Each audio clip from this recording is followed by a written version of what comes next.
మనకి నిన్న లార్డ్స్ వేదికగా థర్డ్ టెస్ట్లో డే 1 కంప్లీట్ అయింది కదా.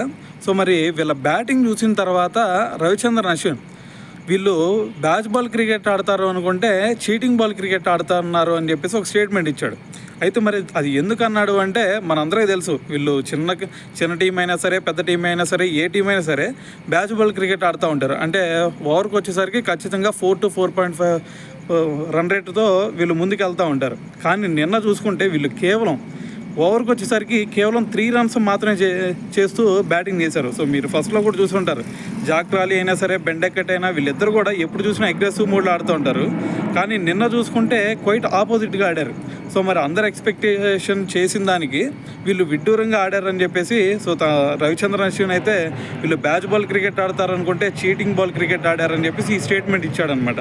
మరి ఈ మ్యాచ్ని కన్నా మనం డీటెయిల్గా ఒకసారి చూసుకుంటే వీళ్ళకల్లే బెండెక్కడ్ కానీ, జాక్ రాలీ కానీ వీళ్ళిద్దరు బ్యాటింగ్ కూడా చాలా సప్పగా సాగింది.